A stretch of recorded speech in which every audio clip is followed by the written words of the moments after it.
السلام علیکم ورحمۃ اللہ وبرکاتہ. کیسے ہیں آپ سب لوگ؟ خیریت سے ہیں؟ آج ہمارا سورہ فاتحہ کے اوپر چوتھا لیکچر ہے انشاءاللہ. اور لاسٹ لیکچر میں ہم نے تیسری آیت جو ہے اس سورہ مبارکہ کی مالک یوم الدین، اس پہ ہم نے کافی تفصیل سے بات کی تھی. کچھ مجھے لگ رہا ہے کہ کچھ جو پوائنٹس تھے وہ رہ گئے تھے بیان کرنے سے، تو I am going to just do a brief recap, and there are some things which I feel that need a little bit more clarity. تو اس پہ ہم تھوڑی سی بات کر کے اینڈ پھر ہم اگلی آیت پہ جائیں گے. تو شروع کرتے ہیں. اعوذ باللہ من الشیطان الرجیم، بسم اللہ الرحمن الرحیم. رب اشرح لی صدری ویسر لی امری واحلل عقدۃ من لسانی یفقہوا قولی. اے میرے رب، میرا سینہ کھول دیں اور میرے لیے میرا کام آسان کر دیں اور میری زبان کی گرہ کھول دیں تاکہ لوگ میری بات سمجھ سکیں. رب زدنی علما، اے میرے پروردگار میرے علم میں اضافہ فرمائیے. اللہم فقہنا فی الدین، اے اللہ ہمیں دین کی سمجھ عطا فرمائیے. اللہم انی اسألک علما نافعا وعملا متقبلا ورزقا طیبا. اے اللہ میں آپ سے نفع دینے والے علم کا اور قبول ہونے والے عمل کا اور پاکیزہ رزق کا سوال کرتا ہوں. اللہم انفعنا بما علمتنا وعلمنا ما ینفعنا وزدنا علما. اے اللہ آپ نے جو ہمیں سکھایا ہے اس کے ساتھ ہمیں نفع دیجیے اور ہمیں وہ سکھائیے جو ہمیں نفع دے، فائدہ دے، اور ہمارے علم میں اضافہ فرمائیے. اللہم ارنا الحق حقا وارزقنا اتباعہ وارنا الباطل باطلا وارزقنا اجتنابہ. اے اللہ ہمیں سچ کو سچ دکھائیے اور اس پر چلنے کی توفیق عطا فرمائیے، اور ہمیں باطل کو یعنی جھوٹ کو جھوٹ دکھائیے اور اس سے بچنے کی توفیق عطا فرمائیے. آمین یا رب العالمین. تو آج ہمارا 4th لیکچر ہے سورہ فاتحہ پر، اور جیسے کہ میں نے کہا کہ اس سورہ کی جو تیسری آیت ہے مالک یوم الدین، اس کے اوپر کچھ پوائنٹس جو ہیں مجھے لگتا ہے ان کی وضاحت کی ضرورت ہے. اینڈ بیسکلی مالک یوم الدین جو ہم نے پڑھا تھا، کچھ اگر کسی کو یاد ہو کہ ہم نے اس پہ یعنی بریفلی اگر آپ اس کو سمرائز کریں تو آپ کو کیا یاد آتا ہے کہ کیا کیا پوائنٹس تھے جن پہ ہم نے بات کی ہے؟ کسی کو کچھ یاد ہے؟ تو بیسکلی کہ جو مالک ہے اس کے ورڈ میں صرف یہ نہیں ہے کہ جس نے مالک جو ہوتا ہے کہ ایک اقتدار جس کے پاس ہو، وہ ٹائملی کنگ ہوتا ہے اس طرح کر کے، right, some one who is a creator and who one's every thing and ultimate power. And you use the comparison, میں نے میرے ذہن میں سب وہ دو ورڈز نہیں آ رہے، پہلے سنا تھا ملک اور ملک. ملک اور ملک دونوں کا کمبینیشن ہے. So it's not that کہ جو اور کوئی بھی it's not possible for any human اور کسی اور entity کے لیے یہ possible نہیں ہے. صحیح، اس طرح کا وہ ہو تو اونرشپ بھی ہو اور اتھارٹی بھی ہو. اونرشپ بھی ہو اور اتھارٹی بھی ہو. بالکل، یعنی کمپلیٹ کیا کہیں گے اس کو، ملکیت. یعنی ملکیت اس طرح کی کہ اس میں نہ صرف آپ کی کمپلیٹ اونرشپ ہے بلکہ آپ کے پاس کمپلیٹ اتھارٹی ہے کہ آپ جو چاہیں اس کے ساتھ کریں. ٹھیک ہے، اور یہ کس چیز پہ ہے؟ ہر چیز پہ. ٹھیک ہے، اللہ تعالیٰ کی ہر کریشن، کیونکہ تمام چیزیں کیا ہیں؟ اللہ کی کریشن ہے. تو نہ صرف یہ کہ وہ ان کا مالک ہے، وہ ان کو اون کرتا ہے، ٹھیک ہے، بلکہ یہ کہ وہ کمپلیٹ اتھارٹی رکھتا ہے کہ وہ جو چاہے کر دے ان کے ساتھ. یعنی اس کو کوئی پوچھنے والا نہیں ہے، وہ کسی کو آنسربل نہیں ہے. ٹھیک ہے، تو اس پہ ہم نے بات کی تھی. اور پھر یوم الدین پہ. ٹھیک ہے، یوم الدین سے کیا مراد ہے؟ Day of judgment. اینڈ مالک یوم الدین اگر ہم پورا اس کو ایز اے ہول لیں آیت کو، تو اس کا کیا مطلب پھر بنتا ہے؟ یعنی ڈے آف ججمنٹ کا مالک وہی ہے، مالک وہی ہے، یعنی کمپلیٹ اختیار ہے اس کا. اور پھر کیا ہے؟ اور کیا ہے اس کے اندر؟ یعنی وہ یوم الدین ہے کیا؟ سزا، بدلے کا دن. ویری گڈ، جزا اور سزا. ٹھیک ہے، جزا اور سزا یعنی بدلے کا دن. یعنی اگر اچھا ہے کام تو پھر اچھے اعمال ہیں تو پھر کیا ہے؟ نتیجہ اچھا ہے. ٹھیک ہے، اور اگر برے اعمال ہیں تو پھر سزا ملے گی. ٹھیک ہے. تو اس کو ہم نے اگر بریفلی ہم اس کو ریکیپ کریں تو اس کا یہی مطلب ہے. اور یوم الدین کے حوالے سے ظاہر ہے ہمیں یہ پتہ ہے کہ ایک دن ایسا ہے جو کہ آئے گا, اور اس دن پھر کیا ہوگا, جتنے بھی انسان اس دنیا میں آئے اور پھر چلے گئے, جو وفات پا گئے, تو ان سب یعنی انسانوں کو دوبارہ زندہ کیا جائے گا, اور اس کے بعد پھر کیا ہوگا, حساب اور کتاب جو ہے وہ کیا جائے گا, اور یہ قائم ہوگا یہ دن باقاعدہ. اچھا, اب اس پہ یعنی کسی کا سوال تھا کہ اگر تو یہ اتنی سخت پکڑ ہے اس دن اور اتنی سخت حساب کتاب ہے, تو پھر یعنی رحم کی ہم نے پہلے اس آیت سے پہلے جو آیت تھی الرحمن الرحیم, ٹھیک ہے نا, تو یعنی اللہ تعالیٰ بے انتہا بے حد و حساب رحم کرنے والے ہیں اور مسلسل رحم کرنے والے ہیں, تو اس پہ بھی ہم نے تفصیل سے بات کی تھی. تو پھر یعنی کہ وہ رحم کا اظہار پھر کہاں ہو رہا ہے, تو اس حوالے سے پھر میں کچھ آیات ہیں جو اس پہ ہم بات کرتے ہیں کہ سورہ انعام کی آیت 160, ٹھیک ہے, میں صرف ترجمہ پڑھ لیتی ہوں اس کا. جو کوئی ایک نیکی کرے گا اس کے لیے 10 گنا اجر ہے, ٹھیک ہے, اور جو بدی کرے گا سو اسے اس کے برابر سزا دی جائے گی اور ان پر ظلم نہ کیا جائے گا, ٹھیک ہے. تو اب اس سے کیا سمجھ میں آ رہا ہے کہ جب ہم کوئی ایک نیکی کرتے ہیں اور اس میں اللہ تعالیٰ نے کہہ دیا ہے, وعدہ ہے اللہ تعالیٰ کا, ظاہر ہے اللہ نے جو بات کہہ دی ہے وہ تو وعدہ ہی ہے, پھر یعنی ہم تو اس کو اٹل لیں گے اس بات کو, تو کیونکہ اللہ تعالیٰ تو صرف سچ ہی فرماتے ہیں, تو 10 گنا اجر ہے, ٹھیک ہے. اب یہ کیا اس میں رحم نظر آ رہا ہے آپ کو, ٹھیک ہے, یہ رحم ہے, یہ رحم ہے, اور وہ اس لیے ہے, یہ اس لیے بھی ہے کیونکہ انسان خطا کار ہیں, ٹھیک ہے. ایک حدیث میں آتا ہے کہ تمام بنی آدم خطا کار ہیں, اور بہترین خطا کار وہ ہیں جو بہت زیادہ توابون ہیں, جو, ٹھیک ہے, خطاؤن کا لفظ آیا ہے اور پھر توابون یعنی کہ جو بہت زیادہ توبہ کرنے والے ہیں.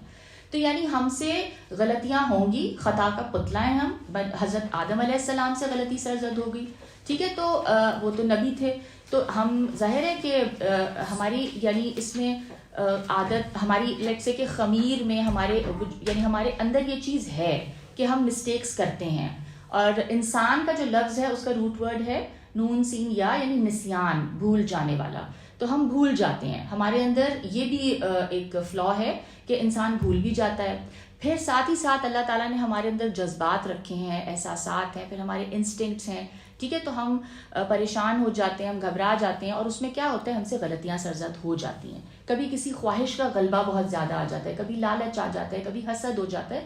تو اس کا مطلب یہ ہے کہ اللہ تعالیٰ نے ان سب چیزوں کی رعایت رکھی, اور اللہ رب العزت کی جو رحمانیت ہے اور رحیمیت ہے وہ یہی ہے کہ ایک نیکی جو انسان کرے گا, ٹھیک ہے, اپنی فریڈم آف چوائس کو یوز کرتے ہوئے, مثلاً کوئی اپنے مال میں سے خرچ کرتا ہے کسی دوسرے پہ بڑی اچھی نیت کے ساتھ, تو اب اس کا بدلہ 10 گنا ہے.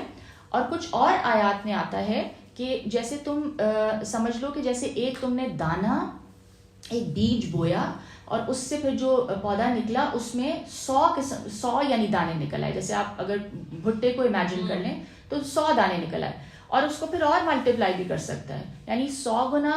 اور اس سے پھر کچھ آیات میں آتا ہے کہ وہ اس بے انتہا یعنی بے حد و حساب اتنا زیادہ اس کو ملٹیپلائی کر دیتے ہیں اس اجر کو, ٹھیک ہے. تو وہ ملٹیپلیکیشن کیسے ہوگی اجر کی, وہ ڈپینڈ کرتا ہے آپ کی نیت کے اوپر کہ آپ کی نیت کتنی خالص تھی, ٹھیک ہے.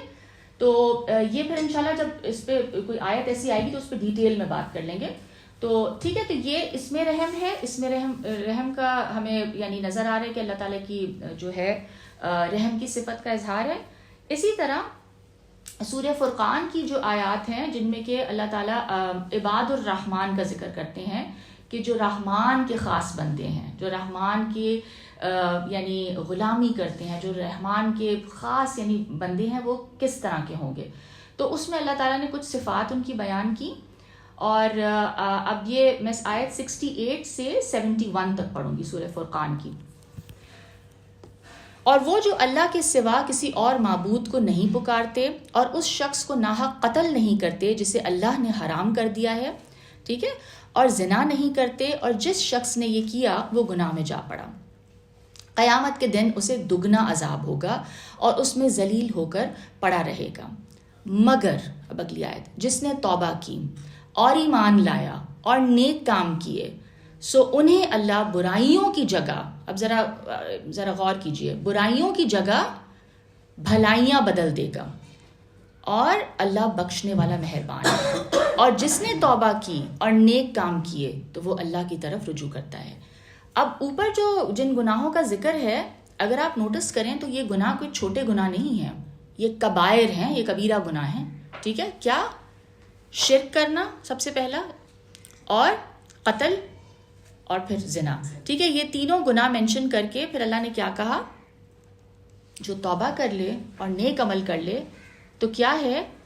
اللہ تعالیٰ انہی برائیوں کی جگہ، ان برائیوں کی جگہ بھلائیاں لکھ دیں گے، اور یہ ایک جگہ نہیں ہے، یہ قرآن پاک میں کئی جگہ ہے، یعنی یو کین اریز اٹ۔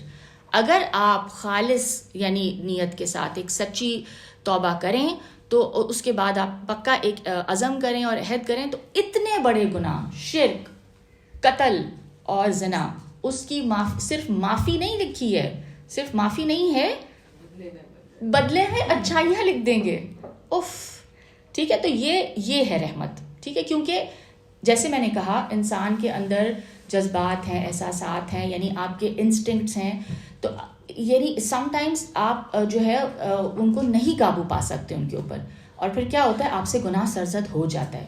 لیکن اللہ تعالیٰ نے یہی فرمایا کہ مایوس نہ ہوں، اللہ کے بندے اللہ کی رحمت سے مایوس نہ ہوں، ٹھیک ہے؟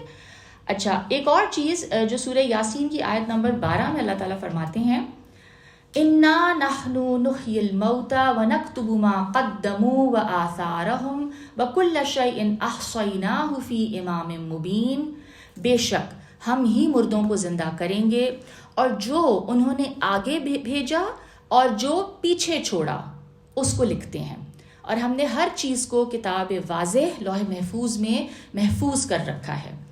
اچھا، اب آگے بھیجا کا تو مطلب یہی ہے کہ جو آپ نے یعنی نیک اعمال کیے اور آپ نے اپنی زندگی میں، ویری گڈ، اپنی زندگی میں جو آپ نے کر دیا، ٹھیک ہے، وہ تو چلا گیا اللہ کے پاس، رائٹ؟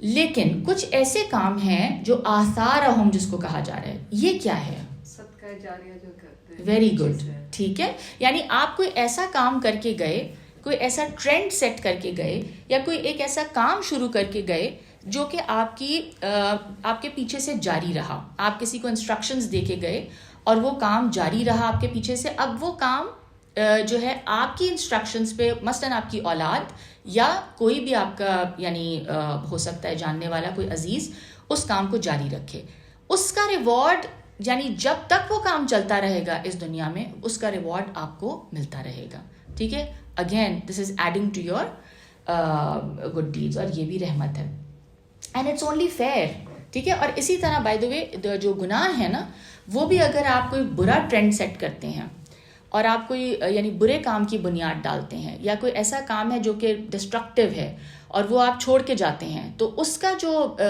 جو وبال ہے یا جو اس کا جو گناہ ہے وہ بھی آپ کے نامہ اعمال میں ایڈ ہوتا رہے گا، ٹھیک ہے نا؟ جس طرح کہا جاتا ہے کہ جس نے پہلا قتل کیا تو اس نے ایک ایسی یعنی بری چیز کی، یعنی اس سے پہلے قتل کو کوئی جانتا نہیں تھا کہ قتل کیا چیز ہے، تو اس نے ایک گناہ کی بنیاد رکھ دی، ٹھیک ہے؟ اس نے اس گناہ کا ایک یعنی ماڈل دکھا دیا، اور پھر اگر اس کی اتباع میں اور اس کو دیکھ کے اور لوگوں نے کیا تو پھر وہ گناہ کا اس کو جو ہے سزا اس کو ملتی رہے گی۔ اور ایک اور چیز جو سورہ قاریہ، القاریہ ایک سورہ ہے، چھوٹی سی سورہ ہے، ہم سب نے پڑھی ہوئی ہے، 30ویں جز میں ہے، اس کی میں آپ کو کچھ آیات پڑھ کے سناتی ہوں۔ فَأَمَّا مَنْ ثَقُلَتْ مَوَازِينُهُ، تو جس کے اعمال یعنی نیک اعمال تول میں، وزن میں زیادہ ہوں گے، یہ قیامت کے دن کی بات ہے، فَهُوَ فِي عِيشَةٍ رَاضِيَةٍ، تو وہ خاطر خواہ عیش میں ہوگا۔ وَأَمَّا مَنْ خَفَّتْ مَوَازِينُهُ، اور جس کے اعمال نیک اعمال وزن میں کم ہوں گے، فَأُمُّهُ هَاوِيَةٌ، تو اس کا ٹھکانہ ہاویہ ہوگا یعنی جہنم ہوگا۔ اچھا، اب اس سے کیا سمجھ میں آ رہا ہے؟ یہ ایک اور بہت امپورٹنٹ کانسیپٹ ہے۔ دیکھیں، ہمارے اعمال جب تولے جائیں گے تو اس کے اندر ہم سب کو پتہ ہے کہ ظاہر ہے نیک اعمال کا جو پلڑا ہے یا جو اسکیل ہے وہ بھاری ہونا چاہیے، right? If it outweighs, یعنی وہ وزن اگر زیادہ ہو گیا as compare to our bad deeds, ہمارے گناہوں سے زیادہ ہو گیا، تو پھر کیا ہے؟ ہماری نجات ہو جائے گی۔ اب اس سے ایک بات بہت یعنی ایک سوچنے کی بات ہے جو کہ یعنی ذہن میں یہ بات آتی ہے کہ اس کا کیا مطلب ہے. کیا ہم سے یہ ایکسپیکٹ کیا گیا ہے کہ ہم بغیر گناہوں کے جائیں اللہ کے سامنے؟ یہ پاسبل ہی نہیں ہے. This is impossible. ہم گناہوں کے ساتھ ہی جائیں گے, ٹھیک ہے, لیکن گناہوں کے ساتھ ساتھ پھر ہم نے جو ہماری جو اچھائی کی طرف ایفرٹ ہے وہ اگر زیادہ ہو گئی, تھوڑی سی بھی زیادہ ہو گئی, تو ہم پاس ہو گئے, ٹھیک ہے نا. تو ہم سے کہیں نہیں چاہا گیا. یہ اپنے آپ سے بھی آپ یہ ایکسپیکٹیشن نہ رکھیں کہ ہم گناہوں سے پاک ہو جائیں گے, ایسا ہو نہیں سکتا ہے, ٹھیک ہے. You will strive. آپ ایک چیز کے لیے ایفرٹ کر رہے ہوں گے, پتہ چلا میں اس چیز میں ویک ہو گئی ہوں, اب اچھا پہلے تو میرے اندر یہ چیز نہیں تھی, اب یہ کوئی نئی چیز آ گئی ہے میرے اندر, ٹھیک ہے. کیونکہ ہم جو ہے بدلتے رہتے ہیں. We are evolving as human beings, اور مختلف ادوار سے گزرتے ہیں, مختلف ایجز سے گزرتے ہیں, ٹھیک ہے. اب ہر ایج کا تقاضا بھی الگ ہوتا ہے, ٹھیک ہے. تو we change as people also. تو ہر دفعہ نئے چیلنجز ہوں گے. تو ہم سے ریکوائرڈ کیا ہے کہ یہ نہیں ہے کہ وہ گناہوں کا پلڑا ایمٹی کر کے لانا ہے, یہ نہیں کہا اللہ تعالیٰ نے. اللہ تعالیٰ نے ہم سے یہ چاہا ہے کہ ہم اس بالکل, بیکاز یو نیور نو کہ when that scale is going to, you don't know کہ آپ نے ایسا گناہ کر دیا کہ وہ بالکل ہی آپ جو ہے اب ذرا نیگیٹو میں جا رہے ہیں, ٹھیک ہے. But again the point is کہ دیر از اے لاٹ آف ہوپ. اینڈ اگر وہ جو اس سے پچھلی جو ہم نے آیات سورہ فرقان کی پڑھی, اس سے تو یہ پتہ چلتا ہے کہ دنیا کی زندگی میں ہم تو اپنے گناہوں کو اریز کر کے نیکیاں بھی لکھوا سکتے ہیں اس میں, ٹھیک ہے. اچھا, اور ایک اور چیز کہ جو وزن ہے, جو وزن کی بات کی جاتی ہے نا اس میں قرآن پاک میں, اس کی بات میں تھوڑا سا اس پہ بھی بات کر لوں, اینڈ دین ویل انشاءاللہ موو آن. سورہ آراف کی آیت نمبر 8 میں اللہ تعالیٰ فرماتے ہیں وَالْوَزْنُ يَوْمَئِذٍ الْحَقُّ فَمَنْ ثَقُلَتْ مَوَازِينُهُ فَأُولَئِكَ هُمُ الْمُفْلِحُونَ. اور واقعی اس دن وزن بھی ہوگا, یعنی وزن اسٹیبلش ہوگا, میزان قائم کیا جائے گا. جس شخص کا پلڑا بھاری ہوگا سو ایسے لوگ کامیاب ہو جائیں گے. اور ایک اور ترجمہ اس وزن کا کیا گیا ہے, اور اس دن وزن دار چیز صرف سچائی ہوگی. وزن صرف سچائی اور نیکی کو ملے گا, ٹھیک ہے. This is also very very interesting. جب میں نے یہ پہلی دفعہ پڑھا تھا میں بہت زیادہ فیسنیٹ ہوئی تھی اس بات سے کہ یعنی جو کام آپ نے کسی فیک نیت سے کیا ہوگا, ٹھیک ہے, فیک نیت سے مطلب ہے یعنی آپ نے ایک ایسی نیت سے کیا کہ جس میں آپ کو کوئی دنیاوی فائدہ چاہیے, دکھاوا. آپ چاہ رہے تھے کہ آپ کو اس کا اجر یہیں مل جائے, ٹھیک ہے نا. اور السلام علیکم. تو آپ چاہ رہے تھے کہ آپ کو اس کا اجر یہیں مل جائے, ٹھیک ہے. وہ ایک دکھاوا تھا, اور اس میں جو ہے اللہ تعالیٰ سے آپ اس کا اجر نہیں چاہ رہے تھے, آپ یہ چاہ رہے تھے کہ آپ کو اس کا یہیں اس کا اجر ملے. تو اب یہ کیا ہوا, اس میں خلوص نہیں رہا اس نیک کام میں, ٹھیک ہے. تو جب اس میں خلوص نہیں رہا تو جب اس کو قیامت کے دن جب اس عمل کو تولا جائے گا تو اس کی جو یعنی اس کا وزن کس چیز سے آئے گا, اس کے اندر اخلاص سے. یعنی جتنا آپ کے اندر اخلاص تھا, آپ نے بالکل نہیں چاہا کہ کوئی جانے بھی اس عمل کو, آپ نے اتنا چھپا کے صرف اللہ کے لیے. اور وہ کیسے پتہ چلے گا, وہ انسان کو خود ہی پتہ چلتا ہے, ٹھیک ہے. وہ آپ جانتے ہیں یا رب جانتا ہے, ہاں, تو وہ نیتوں کا حال رب جانتا ہے. تو جتنی نیت خالص ہوگی اتنا اس نیک عمل کا وزن بڑھتا جائے گا, وہ بڑھتا جائے گا. اب میں آپ کو ایک مثال دیتی ہوں. غزوہ تبوک کے موقع پر رسول اللہ صلی اللہ علیہ وسلم نے تمام مسلمانوں سے کہا کہ اپیل کی کہ ہمیں اس وقت اشد ضرورت ہے, یعنی فنڈز کی بھی ضرورت ہے, مین پاور کی ضرورت ہے. تو جو نکل سکتا ہے نکلے گھر سے, کیونکہ بہت بڑا خطرہ تھا, ٹھیک ہے نا. The Roman empire they were facing, it was a threat, and وہ بہت بڑا تھریٹ تھا وہ. تو اس میں رسول پاک صلی اللہ علیہ وسلم نے سب کو اپیل کی. تو ظاہر ہے جو مالدار تھے وہ بڑے بڑے صدقات لے کر آئے, بہت بڑا یعنی بہت زیادہ مال لے کر آئے. ایک یعنی ایک غریب مسلمان تھا, اور وہ مزدوری کی اس نے پورا دن. آپ لوگوں نے شاید یہ سنا ہو قصہ اگر سیرت میں پڑھا ہے. اور پھر اس نے کیا کیا, اس نے پورا دن مطلب کئی دن آئی تھنک اس نے ایک یہودی کا جو ہے نا اس کا کنواں کھینچا, کنواں چلایا, اور اس میں سے پھر اس کو جو اجرت ملی وہ کچھ کھجوریں ہی تھیں بس. اور وہ کھجوریں لا کے رسول اللہ صلی اللہ علیہ وسلم کی خدمت میں پیش کی اس نے. تو اب وہاں پہ کچھ منافقین بھی موجود تھے. ظاہر سی بات ہے ہمیں نہیں پتہ چلتا نا کہ کون صحیح نیت سے اسلام کس نے قبول کیا اور کون ایسی فائدے کے لیے آگے. تو کسی نے شاید یہ جملہ کسا کہ اوہ یہ چند کھجوروں سے اب یہ سمجھ رہے ہیں کہ جنگ لڑی جائے گی, یہ لے کے آئے ہیں یہ عطیہ.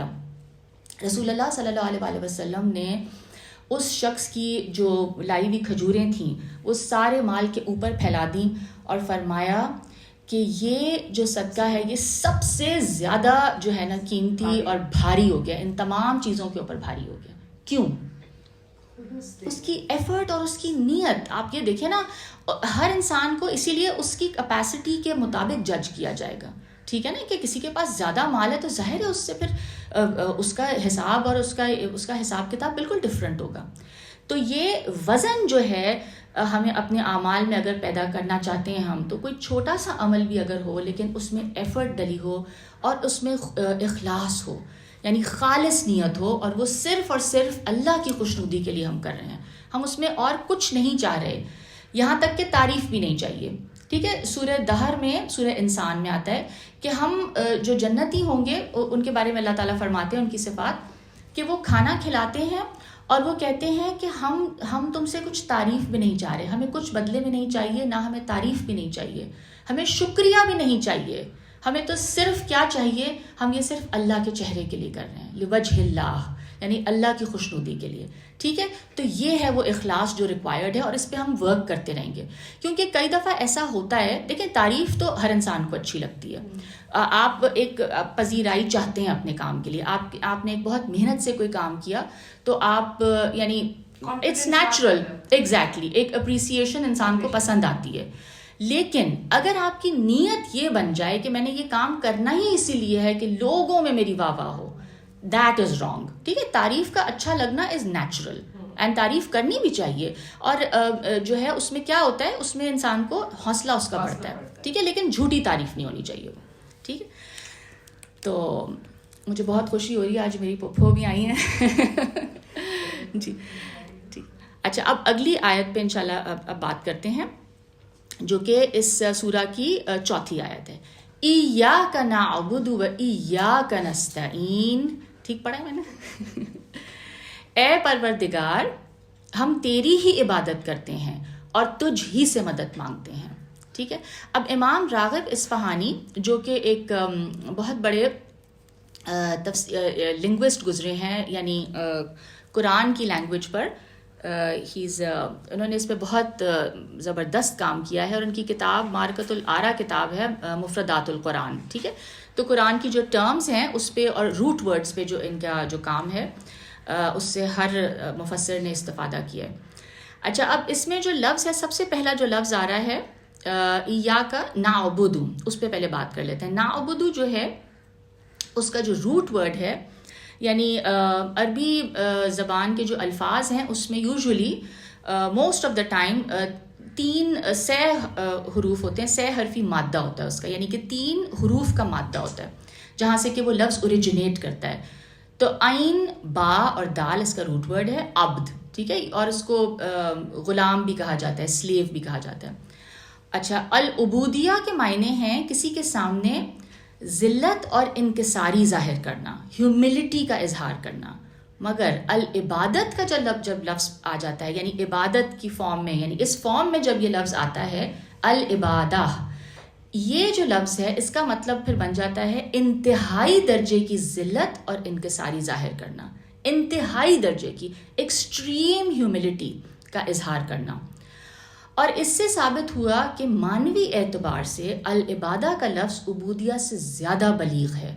لہٰذا عبادت کی مستحق پھر کون ہستی ہے, وہی ذات ہو سکتی ہے جو بے حد صاحب افضال اور انعام ہو, یعنی وہ ہستی جس نے اس قدر انعام فرمایا اور اس کا اس قدر کرم ہو ہمارے اوپر, بے حد و حساب کرم ہو جس کا, وہی ہستی ڈیزرو کرتی ہے کہ اس کے لیے اس قدر جو ہے عاجزی کا اظہار کیا جائے, اور ایسی ذات صرف اللہ ہی ہے.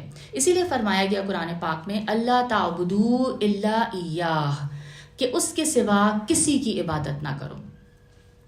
اچھا, اب عبادت کا جو لفظ ہے یہ امام راغب لکھتے ہیں کہ یہ 2 قسم کی ہے. ایک عبادت بالتسخیر, جسے ہم یہ پہلے ایک اور چیپٹر میں اس کو ڈسکس کیا انہوں نے. اچھا, اس سے بیسکلی اس کو آسان الفاظ میں اگر ہم سمجھ لیں تو یہ عبادت جو ہے یہ تمام کریشن کر رہی ہے. اللہ تعالیٰ کی تمام جو مخلوق ہے وہ ایک قسم کی عبادت کر رہی ہے, اور وہ کیا ہے؟ وہ جبری ہے. یعنی ان کو نیچرل لاز کے اندر قید کر دیا گیا ہے تمام کریشن کو, اور وہ ان لاز سے تجاوز نہیں کر سکتے. ٹھیک ہے, سورج ہمیشہ مشرق سے نکلتا ہے اور مغرب میں ڈوبتا ہے, اور اسی طرح باقی جتنا سسٹم ہے اس کائنات کا وہ جو ہے سائنس نے کچھ ڈسکوریز اب تک کی ہیں, بہت تھوڑا ہی جانا ہے. تو اس میں کیا سمجھ میں آ رہا ہے کہ کچھ قوانین ہیں جن کے تحت ہر چیز, سمندر, ہوائیں, ٹھیک ہے, پورا ایک نظام ہے جو چل رہا ہے, اور وہ کبھی بھی اس سے تجاوز نہیں کر سکتے. اسی طرح جو یعنی جو جانور ہیں, ٹھیک ہے, جو دیگر مخلوقات ہیں, وہ ہمیشہ اپنے انسٹنکٹ پہ ایکٹ کریں گے اور وہ اس حد سے آگے نہیں بڑھیں گے. شیر جو ہے وہ شکار کرتا ہے صرف مخصوص قسم کے جانوروں کا, اور وہ پھر کتنا کھاتا ہے, وہ صرف اتنا ہی یعنی شکار کرے گا جتنا اس کو کھانا ہے, اور یہ نہیں ہے کہ وہ بہت سارا کھا کے اس کو اسٹور کرے گا, یا کوئی شیر جو ہے وہ پتے کھانا شروع کر دے گا. ٹھیک ہے, تو وہ اپنی جو کریشن ہے نا اس کے اندر جو اس کے اندر جو جن قوانین کے تحت اس کو پیدا کیا گیا وہ اسی کے مطابق ایکٹ کر رہا ہے. تو جو قرآن پاک میں یہ آتا ہے نا کہ تمام مخلوقات تسبیح کر رہی ہیں, ٹھیک ہے نا, ہر چیز اللہ کی تسبیح کر رہی ہے, تسبیح بیان کر رہی ہے, تو یہ عبادت کی فارم ہے. اور اس کا مطلب کیا ہے؟ اس کا مطلب یہ ہے کہ وہ ہر چیز جو ہے وہ اس قوانین قدرت کے اندر قید ہیں, اور وہ اس سے تجاوز نہیں کر سکتے. ٹھیک ہے نا, تو دیٹ از دیئر عبادت, سبمٹ ہوئے ہوئے ہیں وہ. ٹھیک ہے, اور ایک جگہ اللہ تعالیٰ نے فرمایا کہ میں نے جب زمین اور آسمان پیدا کیے تو میں نے تمام کریشن کو کہا کہ یا تم خوشی سے آؤ یا ناخوشی سے آؤ, طوعاً او کرہن, لیکن تمہیں آنا پڑے گا, تمہیں اس چیز میں بندھنا پڑے گا. لیکن ایک جو کریشن ہے اللہ تعالیٰ کی, یا لیٹس سے 2 کریشنز, انسان اور جنات, ان کو اللہ تعالیٰ نے کچھ چیزوں میں, تمام چیزوں میں نہیں, کیونکہ دیکھیں کئی چیزوں میں تو ہم بھی مجبور ہیں. ہمارا جو پورا جو فزیکل سسٹم ہے وہ قوانین کے تحت یعنی ان کے اوپر وہ قوانین لاگو ہوتے ہیں. ہم پانی نہ پئیں کچھ دنوں تک تو کیا ہوگا؟ ہم زندہ رہ سکتے ہیں؟ نہیں زندہ رہ سکتے. ٹھیک ہے, تو اسی طرح جو دیگر قوانین ہیں تو وہ ہماری جسم پہ لاگو ہیں. سانس لیے بغیر ہم زندہ نہیں رہ سکتے. تو یہ سب چیزیں ایسی ہیں کہ جن کے یعنی ہم مجبور ہیں, ان قوانین میں ہماری بھی ذات بندھی ہوئی ہے. لیکن کچھ ایسی یعنی ارادہ اور نیت اور یعنی ہمارا جو ذہن ہے, جو دماغ ہے ہمارا, اس کو اللہ تعالیٰ نے اس لیول پہ بنایا ہے کہ ہم کچھ چیزیں اپنے ارادے سے سرزد کر سکتے ہیں. یعنی دیر سم تھنگس جو ہم کانشیسلی ہم لوگ کرتے ہیں, اینڈ اپنی فریڈم آف چوائس کے ساتھ. ٹھیک ہے, تو اب جو یہ ایک تو عبادت کا لیول یہ ہے جس میں کہ تمام کریشن لگی ہوئی ہے, فرشتے بھی. ٹھیک ہے, فرشتوں کے پاس بھی وہ آزادی اور اختیار نہیں ہے. اچھا, جو دوسری عبادت ہے, عبادت بالاختیار, اختیار کے ساتھ جو عبادت ہے. ٹھیک ہے, یعنی آپ آپٹ کر رہے ہیں, آپ چوز کر رہے ہیں کہ میں عبادت کروں گی, میرے پاس چوائس ہے کہ میں نہ کروں. ٹھیک ہے نا. اچھا, عبادت کے لفظ پہ اور بھی انشاءاللہ بات ہوگی کہ عبادت کا مطلب کیا ہے, کیا صرف نماز روزہ اس کا مطلب ہے یا اس کا کچھ اور بھی ہے, وہ ہم ڈیٹیل میں بات کریں گے. تو عبادت بالاختیار, اس کا تعلق صرف, آگے یہ لفظ تھوڑا مشکل ہے, ذوی العقول کے ساتھ ہے, یعنی عقل والی جو مخلوق ہے, اور اس کے علاوہ دوسری مخلوق اس کی مکلف نہیں ہے. ٹھیک ہے, یعنی کس کو اس کا مکلف بنایا, کس کو یعنی آنسربل بنایا, اس کے لیے جو عقل والی جو ہستی اللہ نے پیدا کی, جو کہ انسان ہے. ٹھیک ہے, تو یہ جو عبادت ہے یہ کیا ہے؟ یہ اختیاری عبادت ہے, you choose to do it. اور یہ اسی لیے اتنا اس کا مرتبہ زیادہ ہے, یہ اسی لیے اللہ کو اتنی پیاری ہے. وہ ایک سجدہ جو ہے نا, جو ہم اپنی چوائس سے کرتے ہیں. ٹھیک ہے, یعنی وہ کیا ہے, وہ یعنی اللہ تعالیٰ اس پہ فخر کرتے ہیں کہ یہ میری جو مخلوق ہے, دیکھو یہ چاہے تو مجھے ڈس اوبے کرے, چاہے تو فساد کرے, لیکن یہ میرے آگے سجدہ ریز ہو رہا ہے اپنی مرضی سے. یہ بہت بڑی بات ہے, کیونکہ فریڈم آف چوائس یا تو اللہ رب العزت کی ذات کے پاس ہے, اس کے پاس تو مکمل ہے نا, مکمل. ٹھیک ہے, کوئی کسی کو آنسربل نہیں اللہ تعالیٰ. اور ایک جو تھوڑی سی جو اختیار اور ارادہ جو ملا ہے, وہ کون سی مخلوق ہے؟ وہ ہم انسان ہیں. ٹھیک ہے, تو یہ عبادت بالاختیار, اس کا تعلق میں نے کہا کہ کس کے ساتھ ہے؟ انسانوں کے ساتھ ہے یا جنات کے ساتھ.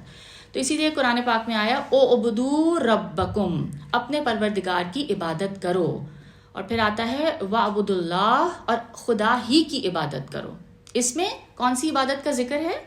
جو کہ بائی چوائس کی جاتی ہے، بالاختیار. ٹھیک ہے، دس از کلیئر نا. اچھا، اب جو اگلا لفظ ہے ایاک نعبدو کے بعد آتا ہے وہ ایاک نستعین. تو نستعین کا جو ورڈ ہے اس کو بھی دیکھ لیتے ہیں. امام راغب اصفہانی اس پہ کیا لکھتے ہیں. یہ لکھتے ہیں کہ اس کا ایک تو روٹ ورڈ ہے اس کا عین واو نون. ٹھیک ہے، اور اس کا جو مادہ ہے، اس کا جو مصدر ہے وہ ہے استعانت. ٹھیک ہے، استعانت کا کیا مطلب ہے؟ مدد طلب کرنا. طلب العون، مدد طلب کرنا. قرآن پاک میں جیسے آتے سورہ بقرہ میں استعینوا بالصبر والصلاۃ، مدد طلب کرو تم سب صبر اور نماز کے ساتھ. تو الاستعانت کا مطلب ہے مدد طلب کرنا. اور اگر ہم دیکھیں تو یہ باب استفعال سے ہے، اور یہ جو باب ہے اس میں اگر کوئی بھی لفظ اس باب سے بنایا جاتا ہے تو اس میں طلب کرنے کے معنی آتے ہیں. مثلا استخارہ، استخارہ کیا ہے؟ خیر طلب کرنا اللہ سے، خیر طلب کرنا، مانگنا، مشورہ، خیر. ایکچولی خیر مانگ رہے ہیں آپ. ٹھیک ہے، کیونکہ اس میں استخارہ کے اندر خیر کا جو ہے روٹ ورڈ آتا ہے. ٹھیک ہے، تو استعانت کیا ہے؟ عون یعنی مدد طلب کرنا. تو اللہ تعالیٰ سے ہم مدد طلب کریں. تو یہ میننگز اس میں آ رہے ہیں. ٹھیک ہے، مولانا امین احسن اصلاحی صاحب کیا لکھتے ہیں اس کی تفسیر میں، ترجمہ کرتے ہیں ہم تیری ہی بندگی کرتے ہیں اور تجھ ہی سے مدد مانگتے ہیں. ٹھیک ہے، یہ کہتے ہیں عبادت کا مفہوم، عبادت کے اصلی معنی عربی لغت میں انتہائی خضوع، ہیوملٹی اور انتہائی عاجزی کے اظہار کے ہیں. یعنی آپ جب کسی ہستی کے سامنے ایکسٹریم ہیوملٹی کا اظہار کرتے ہیں. لیکن قرآن میں یہ لفظ اس خشوع اور خضوع کی تعبیر کے لیے خاص ہو گیا ہے جو بندہ اپنے خالق اور مالک کے لیے ظاہر کرتا ہے. قرآن میں جب یہ لفظ یوز ہوا تو یہ کس کے لیے خاص ہو گیا؟ صرف اللہ کے لیے. ٹھیک ہے، پھر اطاعت کا مفہوم بھی اس کے لفظ میں کہ لوازم میں داخل ہو گیا. یعنی عبادت کے ساتھ ساتھ جو عاجزی کے اظہار کے ساتھ ساتھ اس کے اندر معنی کس چیز کے آ رہے ہیں؟ اطاعت کے بھی آ رہے ہیں. کیونکہ جس کے آگے آپ انتہائی عاجزی کا اظہار کر رہے ہیں وہ ہستی جس کے بے شمار انعامات اور احسانات ہیں آپ کے اوپر، تو وہ ہستی ڈیزرو یہ بھی کرتی ہے کہ اس کی اطاعت کی جائے، اس کی بات مانی جائے، بندگی کی جائے. ٹھیک ہے نا، اور وہی ہستی ڈیزرو کرتی ہے. انا انزلنا الیک الکتاب بالحق فاعبد اللہ مخلصا لہ الدین، سورہ زمر کی آیت 2. ہم نے تمہاری طرف کتاب اتاری ہے حق کے ساتھ، تو اللہ ہی کی بندگی کرو، اسی کے لیے اطاعت کو خاص کرتے ہوئے. ٹھیک ہے، عبادت کے ساتھ اطاعت کا یہ تعلق اس قدر گہرا ہے کہ بعض جگہ یہ لفظ صرف اطاعت کے مفہوم میں استعمال ہوا ہے. ٹھیک ہے، اور جیسے آتا ہے اللہ تعبدوا الشیطان انہ لکم عدو مبین، سورہ یاسین کی آیت 60، کہ شیطان کی عبادت نہ کرو، اس کی اطاعت نہ کرو کیونکہ وہ تمہارا کھلا دشمن ہے. تو اللہ تعالیٰ کا جو حق بندوں پر ہے اس آیت میں وہ بھی بیان ہو گیا. ٹھیک ہے، ایاک نعبد، یہ اللہ کا حق بندوں پر ہے، اور بندے کا جو حق خود اللہ تعالیٰ نے اپنے اوپر واجب کر لیا. ضرورت تو نہیں تھی لیکن اللہ نے اپنے اوپر ایک بندے کا حق بھی واجب کر لیا، اور وہ کیا ہے کہ ایاک نستعین، کہ تم مجھ سے مدد مانگو اور میں تمہاری مدد کروں گا. اللہ تعالیٰ کا حق بندے پر یہ ہے کہ بندہ تنہا اسی کی بندگی کرے اور اسی سے التجا کرے، صرف اسی سے مانگے. بندے کا حق اس نے اپنے اوپر یہ بتایا کہ وہ اس پر رحمت نازل کرتا ہے اور اس کی مدد فرماتا ہے. آیت کے پہلے ٹکڑے میں بندہ اس حق کا اقرار کرتا ہے کہ جو اللہ تعالیٰ کا اس کے اوپر حق ہے، اور اس کے دوسرے ٹکڑے میں اس حق کے لیے درخواست پیش کرتا ہے. ٹھیک ہے، یعنی وہ یہ کہہ رہا ہے کہ اللہ تعالیٰ ہم صرف آپ کی عبادت کرتے ہیں. ٹھیک ہے، اور پھر کیا ہے آگے پھر فرماتا ہے لیکن مدد بھی صرف آپ سے ہی چاہیے. یعنی اس عبادت کے لیے بھی مدد اللہ ہی کی چاہیے. وہ توفیق جو ہے وہ کہاں سے آئے گی؟ وہ اللہ ہی دے گا. تو پیش کرنے کا انداز جو ہے وہ نہایت مؤدبانہ ہے. بندہ اپنے کسی حق کی طرف کوئی اشارہ کرنے کے بجائے کیا کر رہا ہے؟ صرف اپنی احتیاج، اپنی ضرورت، اپنے اعتماد اور اپنی ایک خواہش کا اظہار کر رہا ہے. کیونکہ بندے کے شایان شان یہی ہے کہ وہ اپنے رب سے التجا اور درخواست کرے، نہ کہ اس پر اپنا کوئی حق جتائے. حق تو ہم جتا ہی نہیں سکتے. ہماری پوزیشن کیا ہے؟ ہم تو پل پل کے محتاج ہیں، ایک ایک سانس کے محتاج ہیں. یہ اللہ تعالیٰ کا فضل و کرم ہے کہ وہ بغیر کسی استحقاق کے، یعنی کوئی حق ہمارا بنتا نہیں ہے، یہ اللہ کا فضل ہے کہ وہ بندے کو سب کچھ بخشتا ہے اور پھر اس کے فضل و کرم کو بندے کا حق قرار دے دیتا ہے. چنانچہ اس سورہ سے متعلق ایک بہت ہی خوبصورت حدیث قدسی ہے، آپ سب نے سنی ہوگی آئی ایم شیور. اس میں جو خاص اس ٹکڑے سے متعلق حضور صلی اللہ علیہ وسلم نے اللہ تعالیٰ کے یہ الفاظ نقل فرمائے ہیں کہ جب بندہ ایاک نعبد و ایاک نستعین کے الفاظ پڑھتا ہے تو اللہ تعالیٰ فرماتے ہیں کہ یہ ٹکڑا میرے اور میرے بندے کے درمیان مشترک ہے. ٹھیک ہے، یہ میرا اور میرے بندے کا عہد ہے، یہ معاملہ ہم دونوں کا ہو گیا، قول و قرار ہے، اور میں نے اپنے بندے کو وہ دے دیا جو اس نے مانگا ہے. ٹھیک ہے، شروع کا جو حصہ ہے وہ کیا ہے؟ وہ آپ اللہ تعالیٰ کی تعریف، الحمدللہ رب العالمین الرحمن الرحیم. ٹھیک ہے، اللہ تعالیٰ فرماتے ہیں میرے بندے نے میری تعریف کی، میری بڑائی بیان کی. اور جب یہاں پہنچتے ہیں تو اللہ تعالیٰ فرماتے ہیں یہ حصہ میرے اور میرے بندے کے درمیان ہے، کیونکہ آپ کو پتہ ہے نا کہ یہ ایک دعا ہے اور دعا کے بارے میں اللہ تعالیٰ نے فرمایا کہ میں جواب دیتا ہوں. تو سورہ فاتحہ جب آپ نماز میں پڑھتے ہیں ہر آیت پہ اللہ تعالیٰ آپ کو جواب دیتے ہیں. ٹھیک ہے، کیونکہ یہ آپ اس کے لیے پڑھ رہے ہیں نا. تو جب دعا آپ مانگتے ہیں تو ظاہر ہے اللہ تعالیٰ جواب بھی دیں گے. ہم تجھ ہی سے مدد مانگتے ہیں کہ الفاظ آپ دیکھیں کہ کتنے اس میں جنرل، یہ ایک جنرالٹی ہے، عام الفاظ ہیں یہ. یعنی اس وجہ سے یہ طلب جو ہے اور یہ جو مدد ہے خاص عبادت کے معاملے میں بھی ہو سکتی ہے اور زندگی کے دوسرے معاملات میں بھی ہو سکتی ہے. یعنی ہم اللہ سے مدد طلب کر رہے ہیں کہ ہم اس کی عبادت، اس کی اطاعت کر سکیں زندگی کے ہر یعنی پل میں. لیکن ساتھ ہی ساتھ کیونکہ یہاں پہ کچھ مینشن نہیں ہے کہ کس چیز کے لیے آپ مدد مانگ رہے ہیں، اٹس جنرل رائٹ، تو یہ مدد کسی بھی چیز کے لیے ہو سکتی ہے. تو پھر جب آپ کو یعنی اشد ضرورت ہے مدد کی تو ہم کیوں نہ یہ الفاظ دہرائیں. ٹھیک ہے، اور مجھے آپ کی وہ بات یاد آ رہی تھی ٹھیک ہے، کہ آپ جب کسی مصیبت میں پھنسے ہوئے ہیں تو آپ یہ الفاظ کیوں نہ دہرائیں. اس سے خوبصورت دعا کوئی ہو سکتی ہے؟ ایاک نعبد و ایاک نستعین. ٹھیک ہے، آج کل تو ویسے بھی ذرا اس کا ٹرینڈ بنا ہوا ہے نا، ایک پولیٹیکل لیڈر ہیں جو ٹھیک ہے تو نہیں، وہ ادھر جیل سے بھی یہ کر رہے ہیں باتیں ٹھیک ہے. تو کہنے کا یہ مطلب ہے کہ نہیں، یہ اچھی بات ہے. دیکھیں اگر یہ ٹرینڈ بنا ہے تو اس سے اچھا ٹرینڈ کیا ہو سکتا ہے. اور ٹھیک ہے، تو عبادت میں سمجھ کے بنے نا، جی بالکل ٹھیک ہے. تو اس کا مطلب یہ ہے کہ زندگی کے ہر معاملے میں اللہ سے مدد طلب کی جائے. اور یہ کیونکہ جنرل رکھا گیا ہے تو ظاہر ہے آپ اس کو کسی بھی یعنی موقع پہ آپ اس دعا کو پڑھیں تو آپ کو ضرور اس کا جو ہے اللہ تعالیٰ آپ کی مدد کریں گے. تو عبادت میں بندہ خدا کی مدد کا محتاج کس معاملے میں ہے؟ توفیق، سب سے پہلے تو رہنمائی، کہ سیدھا راستہ دکھا دیں ہمیں. آگے آیت آ رہی ہے نا، اگلی آیت، تو ہمیں پتہ تو چلے کہ کرنا کیا ہے، صحیح کیا ہے، غلط کیا ہے، اچھا اخلاق کیا ہے، برا اخلاق کیا ہے، نیکی کیا ہے، بدی کیا ہے. پہلے تو پتہ چل جائے، سب کچھ کلیئر ہو جائے، شریعت کے کیا احکامات ہیں وہ کلیئر ہو جائے.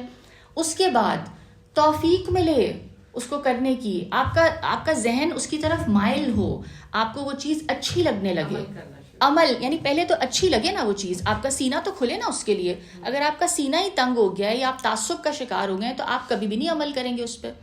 تو آپ کو توفیق مل جانا، ٹھیک ہے، اس کو سننے کی. کیونکہ قرآن پاک میں کتنے موقعوں پر آتا ہے کہ رسول اللہ صلی اللہ علیہ وسلم یہ کلام سناتے ہیں لیکن وہ سنتے نہیں ہیں. ان کے کان ہیں لیکن وہ سن نہیں رہے ہیں. کیوں؟ ان کے کانوں میں بوجھ ہے، پریجڈس ہے، فلٹرز لگے ہوئے ہیں، وہ ہر چیز کو سنی انسنی کر رہے ہیں. وہ سننا نہیں چاہتے، تو نہیں سننا ہی نہیں چاہتے، نفرت کر رہے ہیں، نعوذ باللہ، کیا کہتے ہیں، حسد کر رہے ہیں. اور کیا ہے، ان کے کوئی ویسٹڈ انٹرسٹ ہے، کوئی لالچ ہے ان کو کہ اگر ہم یہ اس کو مان لیا ہم نے تو وہ سارا گیا، ہماری ساری چودراہٹ چلی گئی. ٹھیک ہے، تو پہلے تو سننے کے لیے آپ کا ذہن تیار ہو. ٹھیک ہے، پھر آپ کو اس کی توفیق ملے، عمل کی توفیق ملے. آپ دیکھیں یہ کوئی معمولی بات نہیں ہے. آگے ہم اس پہ بات کریں گے کہ جو ہدایت جو ہے وہ اٹس سم تھنگ، وہ کتنی ایک یعنی اس کے کتنے سٹیپس ہیں، اور اس میں پھر فائنلی وہاں تک پہنچنا. اور آخری لیول ہدایت کی کیا ہے آپ کو پتہ ہے؟ جو آخری لیول ہے وہ یہ ہے کہ آپ جنت میں پہنچ جائیں. جنت میں پہنچ کے بھی جنتی کیا کہیں گے؟ الحمدللہ. یعنی اللہ کی ساری تعریف اور شکر اس رب کا ہے جس نے ہمیں یہاں تک پہنچا دیا. ہم کہاں کہاں پھسلتے رہے ہیں لیکن ہم پہنچ گئے ادھر. ٹھیک ہے، تو یہ جو ہے پہلے تو آپ کو رہنمائی ملے، پھر آپ کو اس کی توفیق، ٹھیک ہے، اور پھر اس پہ قائم رہنا، ثبات اور استقامت. It's so difficult. آپ ایک چیز شروع کرتے ہیں اور آپ کو لگتا ہے کہ اوکے میں تو اب سیٹ ہو گئی ہوں، ٹھیک ہے، نماز مثلا آپ نے شروع کر دی اور آپ کی ساری نمازیں جا رہی ہیں بہت اچھی اچھی، ایک کوئی مطلب لیٹ نائٹ ہوا اور بس آپ کی فجر بھی چلی گئی اور اس کے بعد پھر آپ ڈاواں ڈول ہونا شروع ہو گئے.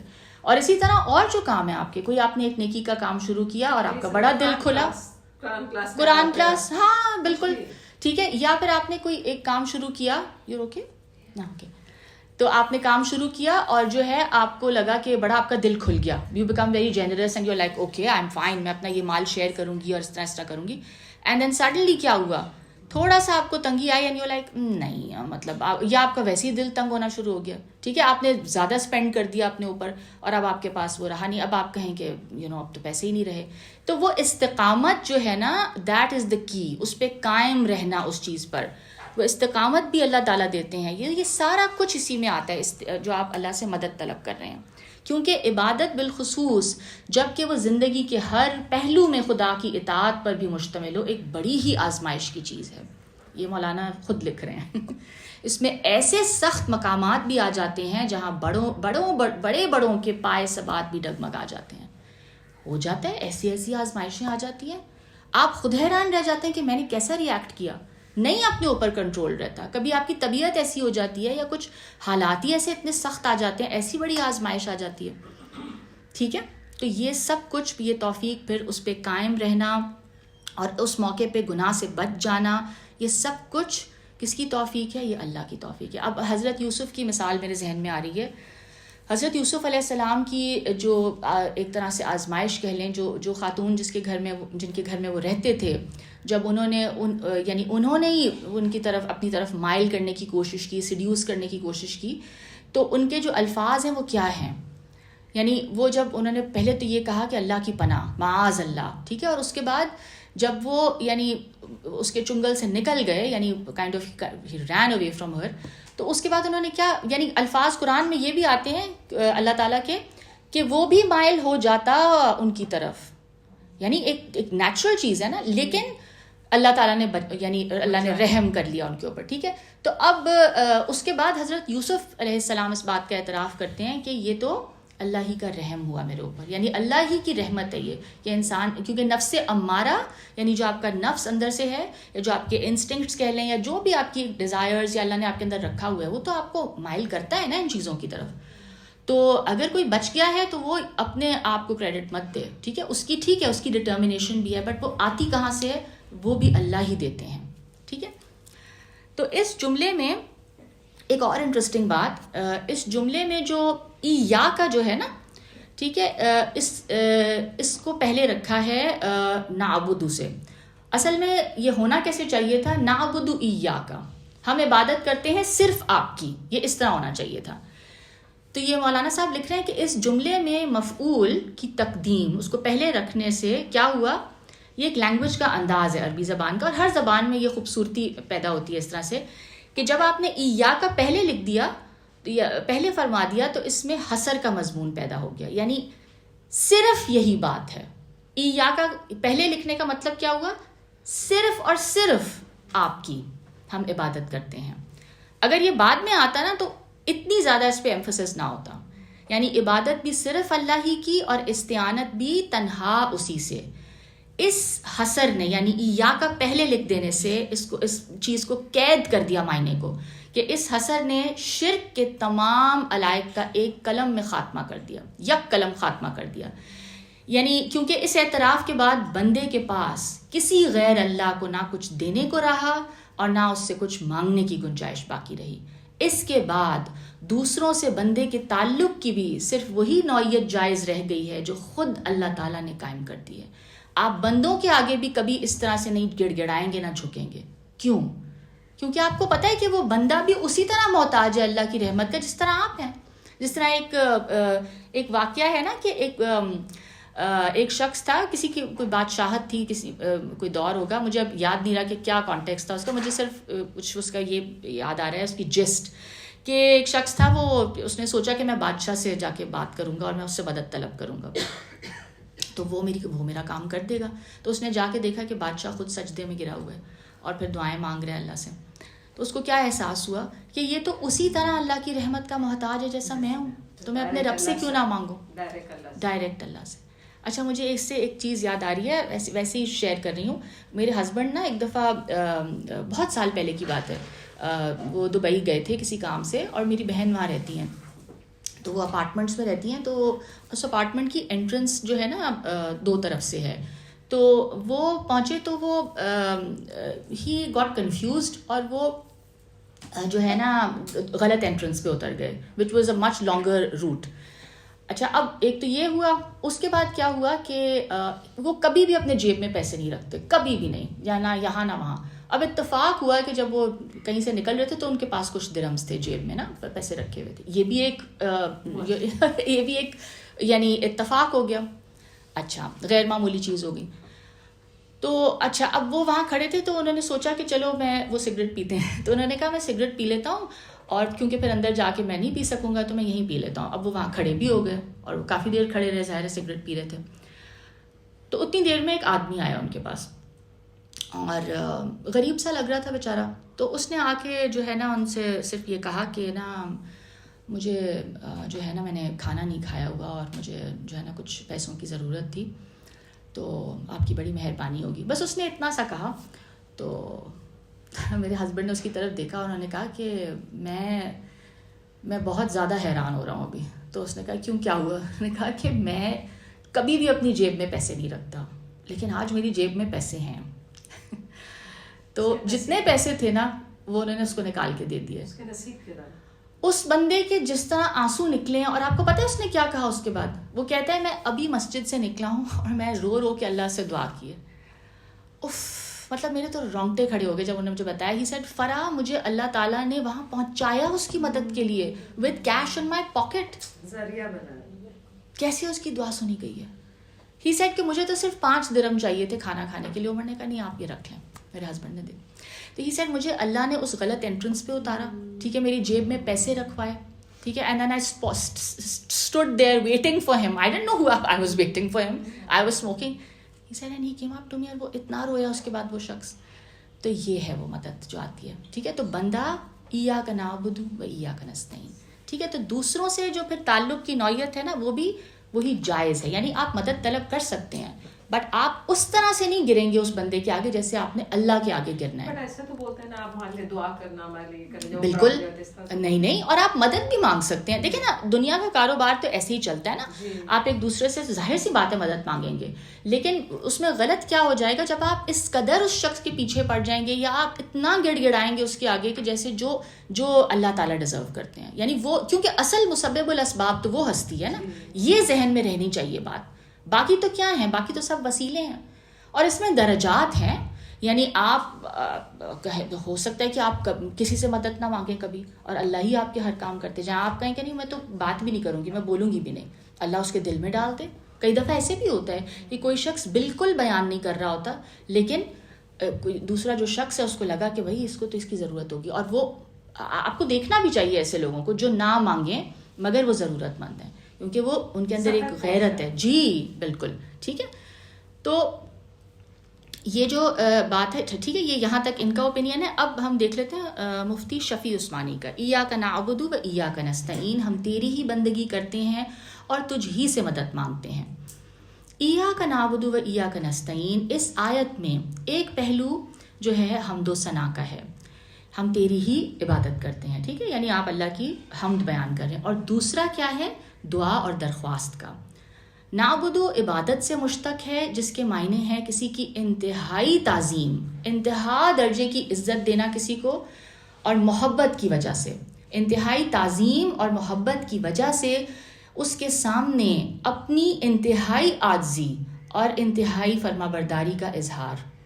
نستعین استعانت سے ہے, ٹھیک ہے. یعنی کیا اس کا مطلب بنا, ایاک نعبدو کا کیا مطلب بنا کہ کسی کی ایکسٹریم, یعنی کسی کی جو ہے آپ ریورنس ہے اور لو ہے, ٹھیک ہے, اس کی وجہ سے آپ اپنی ایکسٹریم ہیوملٹی اور اوبیڈینس جو ہے شو کر رہے ہیں. یہ ہے ایاک نعبدو کا مطلب. نستعین کیا ہے؟ نستعین جو ہے استعانت سے مشتق ہے، جس کے معنی ہیں کسی سے مدد مانگنا. آیت کا ترجمہ یہ ہے کہ ہم تیری ہی عبادت کرتے ہیں اور صرف تجھ ہی سے مدد مانگتے ہیں. انسان پر یہ کہتے ہیں 3 حالات گزرتے ہیں، ماضی، حال اور مستقبل. اگر پچھلی 3 آیتوں میں سے الحمدللہ رب العالمین الرحمن الرحیم، ٹھیک ہے، اس میں کیا بتایا گیا؟ انسان کو اس بات پر متنبہ کر دیا گیا ہے کہ وہ اپنے ماضی اور اپنے حال میں کس کا محتاج ہے؟ صرف اور صرف اللہ کا محتاج ہے. ہم نے کیا بات کی تھی؟ ماں کے رحم مادر کے اندر جس طرح سے اس نے ہماری پرورش کی، ہماری ایک ایک نیڈ کو پورا کیا کہ ماں تک کو نہیں پتا تھا، ماں کو نہیں پتا تھا کہ بچے کو کیا ضرورت ہے. اس کو ہر چیز مل رہی ہے ماں کے پیٹ کے اندر، ماں بے خبر ہے. وہ بچہ پورا ہیلدی بچہ ماشاءاللہ بن کے اور وہ اس دنیا میں آ گیا.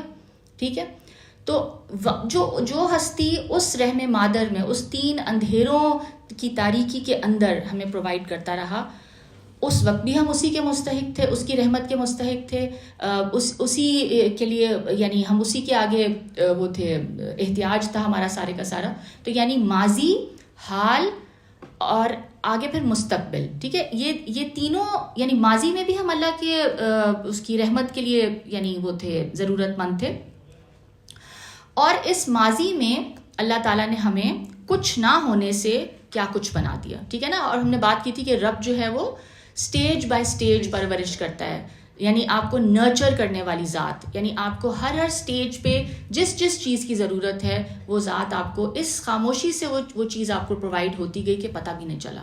ٹھیک ہے، اور وہ چھوٹا سا جو بیبی تھا وہ ایک پورا یعنی اپنی حد کمال کو پہنچا دینا کسی کو. ٹھیک ہے، تو یہ ہے رب کی ذات جو پرورش کرتی ہے.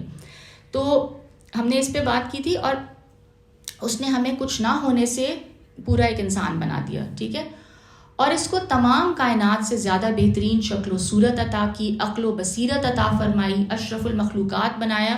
اور حال میں ابھی بھی ہماری پرورش اور تربیت کا سلسلہ جاری و ساری ہے. یعنی ہمیں اب ہماری انٹلیکچوئل نیڈز بھی ہو سکتی ہیں، ہماری ایموشنل نیڈز ہو سکتی ہیں، ان سب نیڈز کو وہی ذات پوری کر رہی ہے. ٹھیک ہے، تو پھر آگے فرمایا کہ اور مالک یوم الدین میں کیا بتا دیا. ٹھیک ہے، اب آ گیا مستقبل. مستقبل میں بھی وہ اللہ ہی کا محتاج ہے کہ روز جزا میں اس کے سوا جو ہے اس کا کوئی مدد کرنے والا نہیں ہوگا. ٹھیک ہے، نہ کوئی سفارش کام آئے گی، نہ کوئی فدیہ. یعنی انسان جو ہے اللہ کے آگے بالکل بے بس ہوگا. اس وقت تو جو ہماری ابھی فریڈم آف چوائس ہے وہ بھی لے لی جائے گی. ٹھیک ہے نا، جو بظاہر ابھی ہماری ملکیت ہے، ٹھیک ہے نا، وہ بھی لے لی جائے گی. جو ہمیں ابھی تو ملکیت ملی ہوئی ہے، اور وہ ایک بہت بڑی عزت ہے اللہ نے جو ہمیں عطا کی ہے. ہمیں عقل دی، ہمیں چیزیں دی، ہمیں اختیار بھی دیا ہے چیزوں کا. ٹھیک ہے، تو یہ کیا ہے؟ یہ ایک آنر ہے جو اللہ نے ہمیں دیا ہے. تو اب اس کو ہم کیسے یوز کریں گے ہمارے اوپر ہے. لیکن اس دن کیا ہوگا؟ اس دن یہ فریڈم آف چوائس بھی لے لی جائے گی. اور کئی مقامات پہ قرآن پاک میں آتا ہے کہ انسان کچھ بول بھی نہیں سکے گا، یعنی کوئی الفاظ بھی نہیں ادا کر سکے گا سوائے اس کے جو رحمان اجازت دے. ٹھیک ہے، اور جب ان تینوں آیتوں نے یہ واضح کر دیا کہ انسان اپنی زندگی کے تینوں ادوار میں خدا ہی کا محتاج ہے، تو اس کا عقلی تقاضا یہ ہوا کہ عبادت بھی صرف اسی کی جائے. جب یہ ہے ریالٹی تو پھر تو عقل بھی آپ کی یہی سمجھائے گی آپ کو کہ عبادت اسی کی جائے. کیونکہ عبادت جو انتہائی تعظیم اور محبت کے ساتھ اپنی انتہائی عاجزی اور تذلل کا نام ہے، وہ کسی دوسری ہستی کے لائق نہیں. اس کا نتیجہ لازمی یہ ہے کہ ایک عاقل انسان پکار اٹھے کہ ہم تیرے سوا کسی کی عبادت نہیں کرتے. ٹھیک ہے، اور جب یہ معلوم ہو گیا کہ حاجت روا صرف ایک ہی ذات اللہ کی ہے، تو پھر اگین عقل کا تقاضا یہ ہے کہ اپنے کاموں میں مدد بھی صرف اسی سے مانگنی چاہیے. اچھا، اب اس چوتھی آیت میں ایک حیثیت سے اللہ تعالیٰ کی حمد و ثنا ہے کہ عبادت اور اعانت یعنی مدد طلب کرنے کے لائق صرف وہی ہے، اور دوسری حیثیت سے انسان کی دعا اور درخواست بھی ہے کہ ہماری مدد فرمائیے.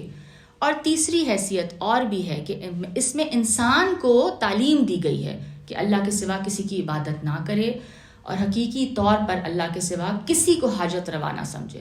یو مسٹ ریممبر کہ یہ مثلاً یہ میرا ہسبینڈ ہے جو مجھے پرووائڈ کر رہا ہے, لیکن اصل کون ہے پرووائڈر؟ اصل رازق وہ ہے, ٹھیک ہے نا. ابھی تو رازق ہے آپ کا ہسبینڈ ہے جو کر رہا ہے آپ کے لیے, یا جو بھی آپ کے والد ہیں, جو بھی آپ کا کرنے والے ہیں, ٹھیک ہے. لیکن اصل رازق کون ہے؟ اصل رازق جو ہے وہ اللہ رب العزت کی ذات ہے. اگر اللہ نہ چاہیں خدا نہ خواستہ تو کیا ہوگا؟ وہ رازق نہیں رہے گا یا وہ رزق نہیں رہے گا, ٹھیک ہے. تو مسبب الاسباب کو اور اصل رازق کو انسان نہ بھولے. تو یہ تعلیم دی گئی کہ اللہ کے سوا کسی کی عبادت نہ کرے اور حقیقی طور پر اللہ کے سوا کسی کو حاجت روا نہ سمجھے اور کسی کے سامنے دستے سوال دراز نہ کرے.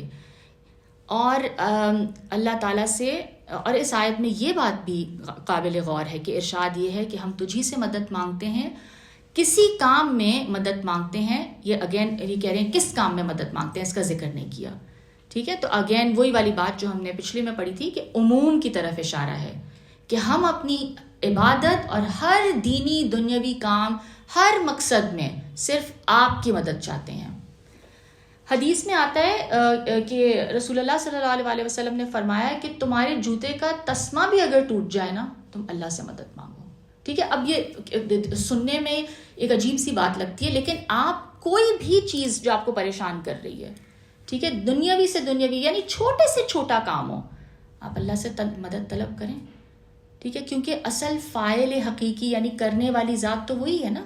وہ چاہے تو ہی can set those factors into motion اور آپ کا وہ کام ہو جائے, ٹھیک ہے. آپ ظاہر ہے, اچھا اس میں یہ بھی مراد نہیں ہے کہ آپ دنیاوی اسباب نہیں اختیار کریں گے, ظاہر سی بات ہے. آپ سارے جو چیزیں ہیں جو یعنی جو کرنے کے کام ہیں ان کو آپ بہت اچھے طریقے سے آرگنائز کریں گے, ٹھیک ہے. رسول اللہ صلی اللہ علیہ وسلم کی سنت سے ہمیں کیا پتہ چلتا ہے کہ وہ تو بہت زبردست پلاننگ کرتے تھے.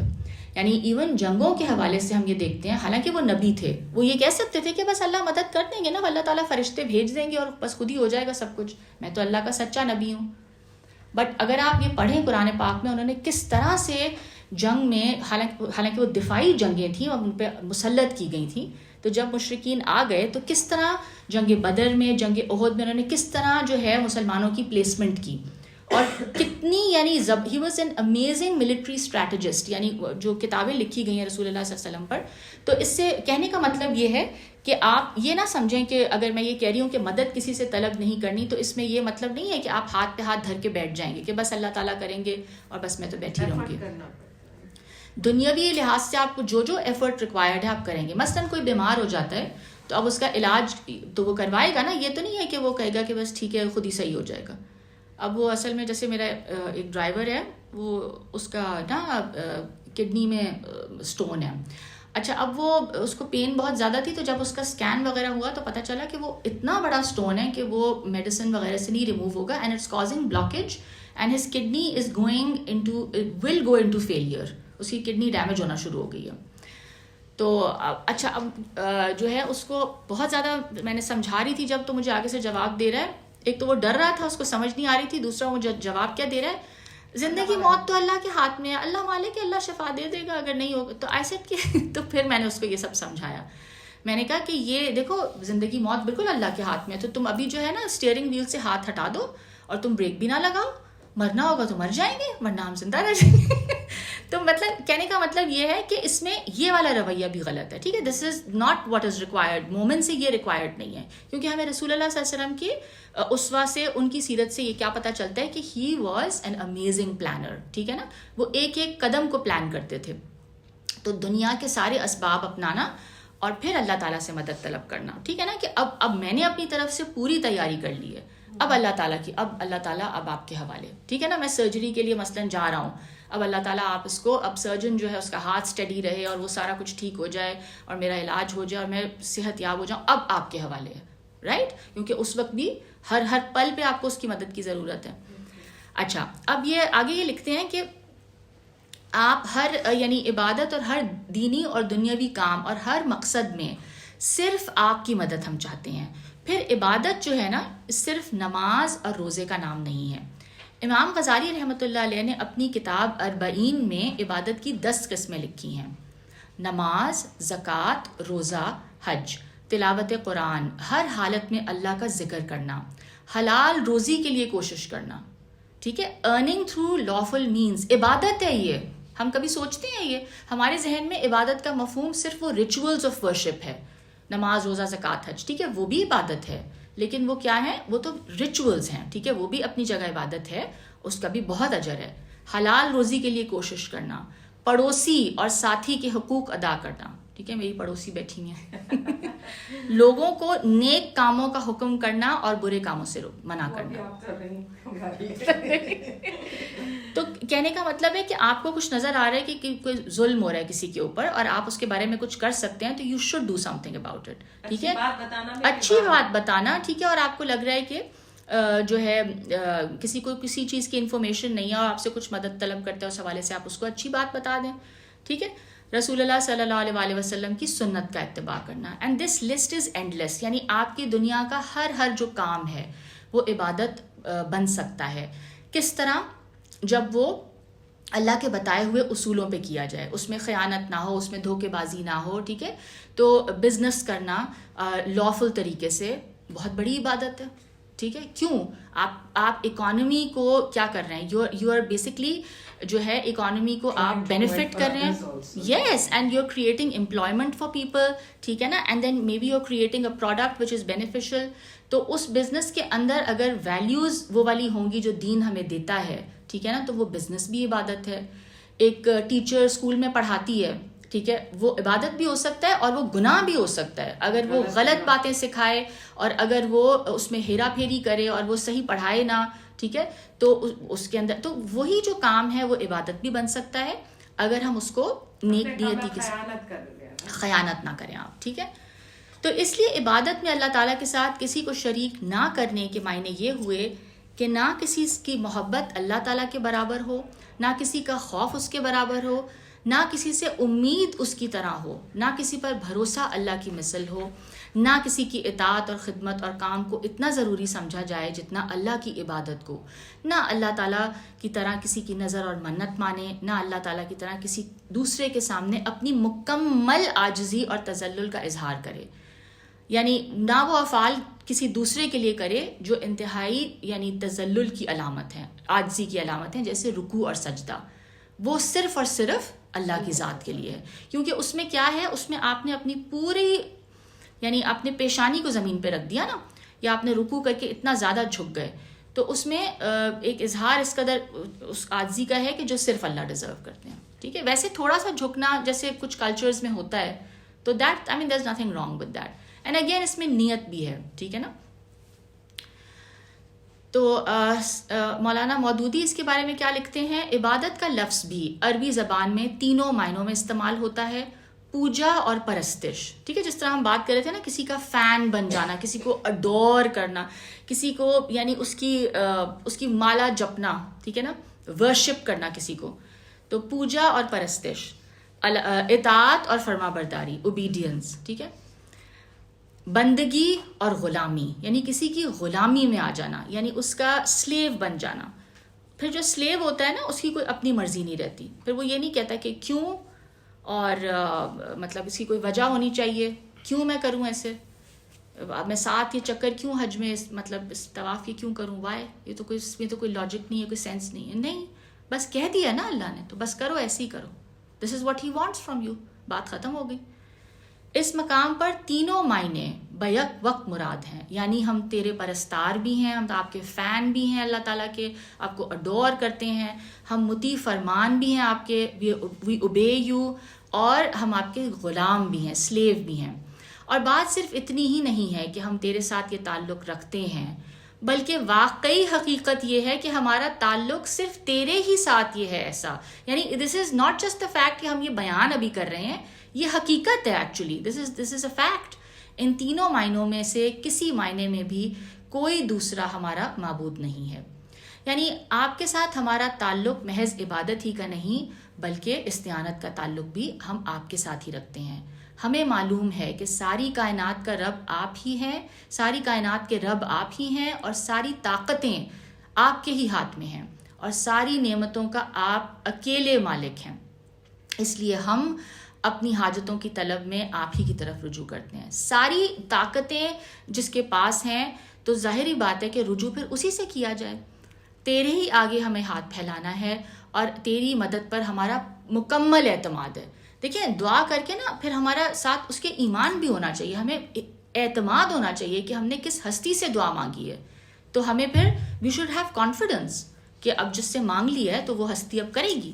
اس بنا پر ہم اپنی درخواست کے لیے تیری خدمت میں حاضر ہو رہے ہیں.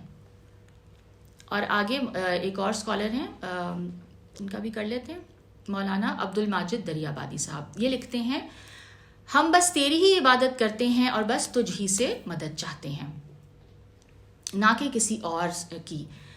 ایاکا کا جو لفظ ہے خود ہی جو ہے حصر اور تخصیص کے لیے آتا ہے, یعنی یہ اس معنی کو ایک طرح سے یعنی اس میں اتنا یعنی وہ آ جاتی ہے لیٹ سے اتنا اسپیسیفائی کر دیتا ہے اس میننگ کو کہ صرف اور صرف اور کوئی ہے ہی نہیں, نہ کوئی اور ہو نہیں سکتا اور نہ کوئی ہے.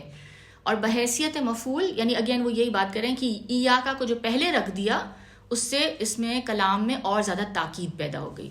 اور لٹریچر میں یہ ہوتا ہے سم ٹائمز آپ کچھ ورڈس کو پہلے اور اس سے پوئٹری میں بھی ہوتا ہے, اور اس سے کیا ہوتا ہے مزید اس کے اندر ایمفسس اور افیکٹونیس آ جاتی ہے. یعنی ہم تیری عبادت میں شائبہ بھی کسی کی شرکت کا نہیں رکھتے, not the slightest little hint, یعنی کہ کسی کوئی اور شریک ہو رہا ہے اس عبادت میں. ٹھیک ہے. اچھا, اور شریک کے حوالے سے جو ہم بات کر رہے تھے نا کہ عبادت میں شرک جو ہوتا ہے اس میں آپ یہ سمجھ لیں کہ جس طرح کچھ چیزیں تو اپیرنٹ شرک ہوتی ہیں, ٹھیک ہے نا, ایک اس کو کہتے ہیں شرک جلی, یعنی کہ نظر آ رہا ہے کہ آپ نے باقاعدہ اور معبود بنائے ہوئے ہیں اور گاڈز آپ نے بنائے ہوئے ہیں, ٹھیک ہے نا, جس طرح مشرکین مکہ کا تھا, ٹھیک ہے نا, کہ انہوں نے باقاعدہ کچھ خدا بنا لیے تھے کہ یہ اللہ کے نعوذ باللہ اولاد ہے, اور یہ جو ہے اللہ کی جو ربوبیت ہے اس میں شریک ہیں. یہ والا جو خدا ہے یہ اولاد بھی دے سکتا ہے, یہ رزق بھی دے سکتا ہے, اور ہاں لیکن سب سے بڑے اللہ ہیں, خالق وہ ہیں لیکن رب جو ہیں بہت سارے اور ہیں. تو یہ ایک تو شرک یہ ہو گیا, ٹھیک ہے. اچھا, اب یا جس طرح یہ جو کرسچنز جو شرک کرتے ہیں, ٹھیک ہے نا, اب وہ بھی ایک شرک کی اپیرنٹ قسم ہے, اپیرنٹ شرک ہے وہ, اٹس آبویس, نظر آ رہا ہے کہ اللہ تعالیٰ نے نعوذ باللہ اللہ کی اولاد ہے, وہ بیٹا رکھتا ہے. ایک اور قسم ہے شرک کی جو کہ جس کو شرک خفی کہا جاتا ہے, اور اس میں پھر جو بات آ جاتی ہے وہ یہ ہے کہ اس کو وہ ظاہر نہیں ہوتا, وہ صرف انسان جانتا ہے, اس کے دل میں ہوتا ہے وہ. فار ایگزامپل ایک شخص نماز پڑھ رہا ہے, اس کی مثال ایک سادہ سی مثال دے رہی ہوں, تو اب کوئی کمرے میں آ جاتا ہے اور اب وہ شخص جو نماز پڑھ رہا ہے وہ چاہتا ہے کہ وہ اس شخص کو تھوڑا امپریس کرے, تو وہ اپنی نماز کو خوب لمبا کرے گا یا سجدے کو لمبا کر رہا ہے بہت زیادہ. اب یہ جو ہے نا, اس میں ایک حدیث بھی اس پہ آتی ہے کہ جس نے ایسا کیا, جس نے دکھاوے کی نماز پڑھی, اس نے شرک کیا. ٹھیک ہے, اب یہ بہت بڑی بات ہے, اٹس اسکیری آلسو. تو ہاں مطلب اس نے دکھاوا کیا عبادت میں, ٹھیک ہے. تو عبادت میں اگر آپ دکھاوا کر رہے ہیں نا, روزہ بھی کسی کو دکھانے کے لیے کر رہے ہیں, یعنی اب آپ کی نیت تو آپ ہی جانتے ہیں نا, یا اللہ جانتا ہے. تو if that so everyone has to check it for themselves کہ what is my intention in this, کہ میں اب یہ کوئی بھی نیکی کا کام ہو سکتا ہے, ٹھیک ہے, آپ کوئی صدقہ خیرات کریں لیکن آپ دکھا کے آپ چاہ رہے ہیں کہ لوگ دیکھیں مجھے, دکھانا برا نہیں ہے, لیکن اگر دکھانے میں دیکھ کے اگر آپ کسی کو دیکھیں تو اس کو دیکھ کے بالکل وہ سیکھتے بھی ہیں لوگ, لیکن اگر دکھانے میں مقصود یہ ہے کہ آپ چاہ ہی یہ رہے ہیں کہ لوگ دیکھیں اور لوگ واہ واہ کریں آپ کی, تو یہ شرک ہو گیا. بیکاز آپ نے وہ کام کس کے لیے کرنا تھا, صرف اور صرف اللہ کے لیے, خالصتاً اللہ کے لیے, ٹھیک ہے. اور اس سے مجھے یاد آ رہا ہے کہ کسی کا ایک قصہ تھا, اور آپ اگر میں غلط بتاؤں تو آپ کریکٹ کر دینا. تو وہ انہوں نے اپنے ایک سسرالی رشتہ دار تھے, اور ان کو اپنے ہسبینڈ کی ڈیتھ کے بعد جنہوں نے ان کے ساتھ بہت برا سلوک کیا تھا پوری زندگی, ٹھیک ہے, اور ان کے ساتھ انہوں نے کیا معاملہ کیا اپنے ہسبینڈ کی ڈیتھ کے بعد, کہ اپنا ایک سونے کا کڑا بیچا, اینڈ پھر اس کی جو رقم آئی اس کو ایک لفافے میں ڈالا اور کہا کہ یہ یعنی آپ کے ماموں, نام لکھا, اسی کا نام لکھا, انہیں کا, تمہارے ماموں چھوڑ کے, یہ تمہارے ماموں, یہ ان کے سامان میں سے ملا ہے. اب آپ یہ سوچیں, چیک آؤٹ دا اخلاص ہیئر. آئی مین اب یہ کس کو پتا ہے کہ کون یہ وہ پیسے کہاں سے آئے, اور وہ I mean and to give it to someone جس نے آپ کو مس ٹریٹ کیا ہو آپ کی لائف میں. ٹھیک ہے, اب یہ بہت زیادہ مشکل کام ہے, لیکن جتنا مشکل ہوگا نا, بھی نہیں لیا کہ میں تمہیں دے رہی ہوں, کریڈٹ ہی نہیں لیا, بتایا ہی نہیں, چھپایا, because she didn't want credit, she did not want any credit. ان کو کریڈٹ کہاں سے چاہیے تھا؟ ٹھیک ہے, تو یہ ہے اخلاص. دس از دا کائنڈ آف اخلاص دیٹ اللہ وانٹس, کہ it is only between you and ہم, اور کسی کو نہیں پتا. ٹھیک ہے, اور پھر اگر پتہ چل رہا ہے جیسے آپ کہہ رہی ہیں, وہ ایک الگ چیز ہے. کچھ کام اپیرنٹ ہو جاتے ہیں, نظر آتے ہیں, جیسے آپ نماز پڑھ رہے ہیں یا آپ اور چیزیں کر رہے ہیں, تو اس میں حرج نہیں ہے, but you have to keep checking your intention کہ میں کس کے لیے کر رہی ہوں یہ. ٹھیک ہے, تو انٹینشن جو ہے نا, دین اسلام میں انٹینشن کی بہت زیادہ اہمیت ہے. اعمال کا دار و مدار نیتوں پہ, ٹھیک ہے نا, تو ججمنٹ بھی نیت کے حساب سے ہوگی. کئی اعمال ایسے ہوں گے جو قرآن پاک میں آتا ہے کہ پہاڑوں کی مانند, یعنی تہامہ پہاڑ کے برابر اعمال کو لے کے آئے گا, اور وہ کس طرح اللہ تعالیٰ ان اعمال کو کس طرح لیں گے کہ ان کو جو ہے راکھ بن کے اڑا دیا جائے گا. کیوں؟ اتنی بڑی نیکی کوئی کر کے آئے گا, کیوں اڑا دیا جائے گا؟ بڑے بڑے ہاسپٹلس بنائے ہوں گے, بڑا بڑا پتہ نہیں کیا کیا کیا ہوگا, ہم کہیں گے کہ یہ تو بہت نیک آدمی ہے, اور وہ اس کے اعمال کو رد کر دیا جائے گا, بیکاز اٹ واز, اللہ تعالیٰ کہیں گے بالکل. اور وہ نہیں تو وہ انٹینشن چیک کی جائے گی نا. ہم نے ابھی بات کی تھی نا کہ وزن جو ملے گا نا نیکیوں کو, وہ ان کی انٹینشن کی بنیاد پہ ہوگا, تو وزن ہی نہیں ہوگا ان چیزوں کا. ایک حدیث میں آتا ہے کہ ایک عالم اللہ تعالیٰ کے سامنے آئے گا قیامت کے دن, اور وہ کہے گا کہ اللہ تعالیٰ کہیں گے تم نے کیا کیا میرے دین کی. بہت لمبی حدیث ہے, میں اس کا بس مفہوم بیان کر رہی ہوں کہ وہ میں نے جو ہے اللہ تعالیٰ آپ کی خاطر دین کا علم سیکھا, سکھایا, میں نے اتنے لوگوں کو پڑھایا, میں نے یہ کیا, میں نے وہ کیا, میں نے سب آپ کی خاطر کیا. اللہ تعالیٰ کہیں گے تم جھوٹ بول رہے ہو, تم نے صرف اس لیے کیا کہ لوگ تمہاری تعریف کریں اور تم عالم کہلائے جاؤ. اس کو جہنم میں گھسیٹ کے پھینک دیا جائے گا. Can you imagine? پھر اسی طرح ایک اس مجھے اب یاد نہیں رہا, آپ کو یاد ہے کسی کو؟ جہاد, ایک مجاہد آئے گا, مجاہد, وہ شہید اف, اور yes thank you very much, my feeling memory. ٹھیک ہے, تو ایک سخی اور ایک شہید, اب ان کے ساتھ بھی یہی معاملہ ہوگا. وہ کہیں گے سخاوت تم نے یہ سب کیا اس لیے تھا کہ لوگ تمہاری تعریف کریں, اس کو بھی جہنم. اب آپ یہ جسٹ امیجن کہ ایک انسان یہ سارے اعمال لے کے جاتا ہے, بٹ یو سی جب آپ کی نیت میں کھوٹ ہوتا ہے نا, تو آپ کو تو خود تو پتہ ہوتا ہے, ٹھیک ہے نا, یا آپ کو پتہ ہے یا اللہ کو پتہ ہے, اینڈ باقی بھی اندازہ کچھ لوگوں کو ہو سکتا ہے ہو جائے, بٹ یہ اصل میں تو یہ آپ ہی جانتے ہیں نا. تو یہ جو ہے یہاں پہ جو یہ بات ہے کہ یہ تعلیم بندے کو دی جا رہی ہے کہ اپنی زبان سے یہ دعا کرو. اس سے پہلے جو تھا وہ صرف تمہید دعا تھی, الحمدللہ رب العالمین الرحمن الرحیم مالک یوم الدین. پھر اب یہ آ گیا. اچھا صیغہ جو ہے, اب آپ یہ اچھا یہاں پہ یہ کہہ رہے ہیں انہوں نے, دیکھیں, اور میں دیکھتی ہوں کہ جو ڈفرینٹ اسکالرز ہیں ماشاء اللہ, مطلب اللہ تعالیٰ نے کسی کو, ہر کسی کا ذہن الگ ہے نا, کسی نے کس اینگل پہ غور کیا, کسی نے کسی اور طرح سے اس کو بیان کیا, تو اس سے کتنی اور زیادہ اس میں وسعت میننگ میں آ جاتی ہے, ڈیپتھ آ جاتی ہے. تو انہوں نے یہ بیان کیا ہے کہ پہلے جو دعا ہو رہی ہے نا, الحمدللہ رب العالمین الرحمن الرحیم مالک یوم الدین, that is in the third person. ٹھیک ہے نا. اب کیا ہوا ہے, ایک دم سے جو ہے وہ صیغہ مخاطب ہو گیا. ٹھیک ہے, ایاک نعبد, اب کیا ہو گیا ہے, ڈائریکٹ بات ہو رہی ہے. اللہ ہم صرف, ہاں فرسٹ پرسن, اللہ تعالیٰ ہم آپ سے, اب اس پہ آ گیا کہ آپ ایڈریس کر رہے ہیں, مخاطب صیغہ آ گیا. پہلے غائب تھا اور اب صیغہ مخاطب ہو گیا.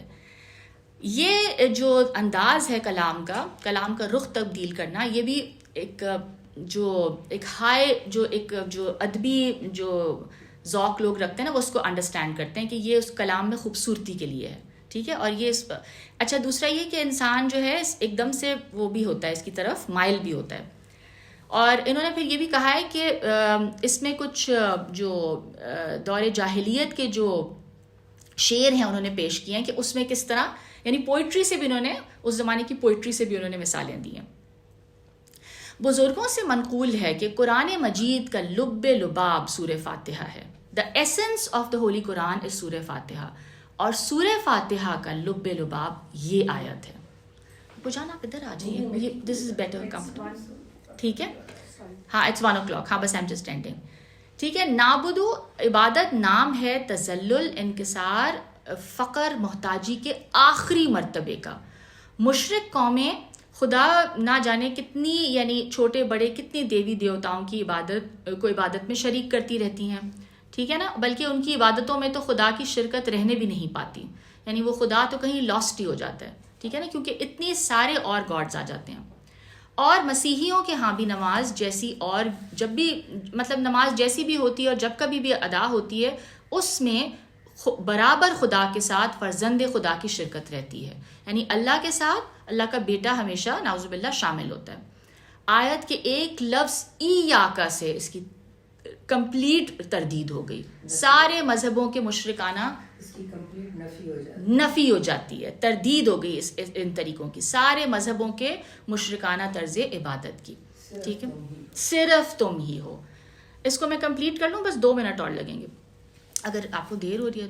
نعبدو کا صیغہ جمع بھی قابل لحاظ ہے. اب آپ نوٹس کر رہے ہیں کہ اب وہ یہ بھی کہہ رہے ہیں کہ اس میں ہم آ گیا ہے، ٹھیک ہے نا، ہم صرف ہم یعنی ایاکا صرف آپ کی ہم عبادت کرتے ہیں. دعا تنہا جو ہے نا ایک ایک فرد نہیں کر رہا ہے. اس سے کیا لگ رہا ہے؟ اس سے لگ رہا ہے کہ سب مل کے دعا کر رہے ہیں. ساری ملت اسلامیہ مل کر اجتماعی رنگ میں کر رہی ہے. It seems as if it's a collective kind of a دعا، collective prayer. اور یہ اجتماعیت کی اہمیت قرآن اور حدیث دونوں کی دعاؤں میں کثرت سے جلوہ گر ہے. یہ ایک کلیکٹیونس کا رنگ نظر آتا ہے ہمیں. آیت کے پہلے حصے میں بیزاری اور تبرہ ہے شرک سے، اس آخری حصے میں بندے کی زبان سے اقرار ہے اپنی بے بساطی کا، بے قدرتی کا، اور اقرار ہے اپنے کو حفاظت اور نصرت کے لیے ہر طرح اللہ کے ہاتھ میں سپرد کر دینے کا. یعنی کہ ہمیں ہر پل اللہ کی حفاظت چاہیے، اللہ کی مدد چاہیے، ٹھیک ہے، ایون فار آر سروائیول. نعبد کے بعد نستعین لانا گویا بندوں کی زبان سے یہ کہلانا ہے کہ ہم عبادت تک میں تیری ہی توفیق، تیری ہی مدد، تیری ہی دستگیری کے محتاج ہیں. یعنی ہم عبادت بھی اسی وقت کر سکیں گے جب آپ کی مدد ہوگی. اور ایاکا جو 2 دفعہ ایاکا ہے نا، ایاکا، اس کو 2 دفعہ لانے کا مطلب کیا ہے؟ توحید اور رد شرک کی اہمیت کو اور دوبالا کرنا. آیت نے جڑ کاٹ دی ہے ہر قسم کی مظہر پرستی اور مخلوق پرستی کی.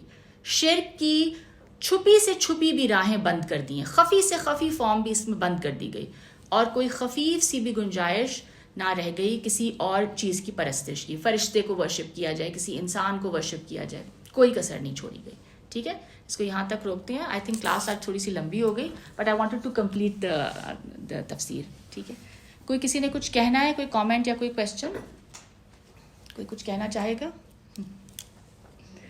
ربنا تقبل منا انک انت السمیع العلیم وتب علینا انک انت التواب الرحیم. سبحانک اللہم وبحمدک نشہد ان لا الہ الا انت نستغفرک ونتوب الیک. آمین.